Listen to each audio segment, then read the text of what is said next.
नमस्ते दोस्तों, दुनिया के एनर्जी मार्केट से एक बहुत बड़ी खबर आ रही है। एक तरफ मिडिल ईस्ट में तनाव कम होने का नाम नहीं ले रहा, वहीं दूसरी तरफ रूस ने एक ऐसा फैसला लिया है। रूस ने आधिकारिक तौर पर 1 अप्रैल 2026 से 31 जुलाई 2026 तक पेट्रोल के एक्सपोर्ट पर पूरी तरह से बैन लगाने का ऐलान कर दिया है। आज के इस वीडियो में हम इन सभी सवालों का गहराई से विश्लेषण करेंगे, तो वीडियो के अंत तक बने रहिए।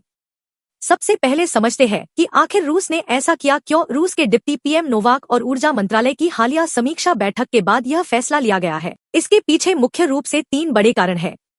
घरेलू कीमतों को स्थिर रखना। रूस में खेती का सीजन और गर्मियों की छुट्टियां शुरू होने वाली है, जिसमें तेल की खपत बढ़ जाती है।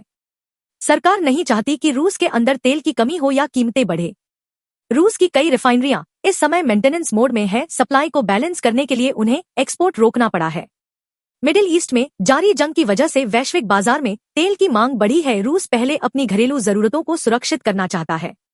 रूस के ऊर्जा मंत्री ने पुष्टि की है कि उनके पास पर्याप्त रिजर्व है, लेकिन वे किसी भी तरह का रिस्क नहीं लेना चाहते। दोस्तों, दुनिया का लगभग 20% कच्चा तेल इसी संकरे रास्ते से होकर गुजरता है, लेकिन ईरान, इजरायल और अमेरिका के बीच बढ़ते तनाव की वजह से इस रास्ते से शिपिंग करना अब खतरे से खाली नहीं रहा। शिपिंग कॉस्ट बढ़ गई है, बीमा की दरें बढ़ गई है और सप्लाई चेन में देरी हो रही है। एक तरफ हॉर्मुज में रास्ता ब्लॉक होने का डर है और दूसरी तरफ रूस ने पेट्रोल एक्सपोर्ट रोक दिया है। यह बिल्कुल वैसा ही है जैसे एक तो करेला ऊपर से नीम चढ़ा। इसका सीधा असर ग्लोबल ऑयल की कीमतों पर पड़ना तय है।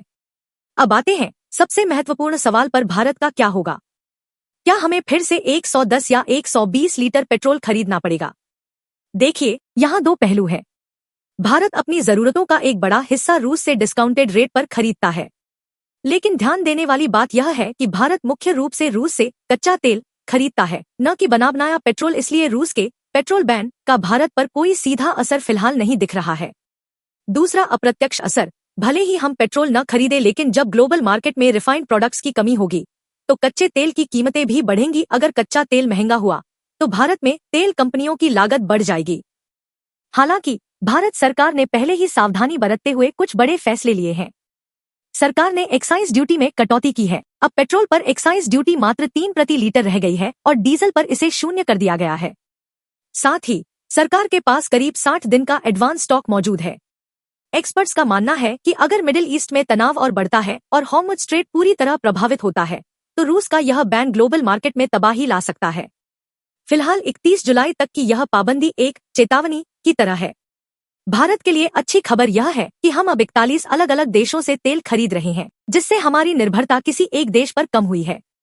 रूस का पेट्रोल बैन फिलहाल रूस के अपने घर को बचाने की कोशिश है। भारत के लिए अभी घबराने वाली बात नहीं है, लेकिन अंतर्राष्ट्रीय बाजार की हलचल पर नजर रखना बहुत जरूरी है। अगर आपको यह जानकारी पसंद आई हो तो इस वीडियो को लाइक करें, शेयर करें, चैनल को सब्सक्राइब करना न भूलें।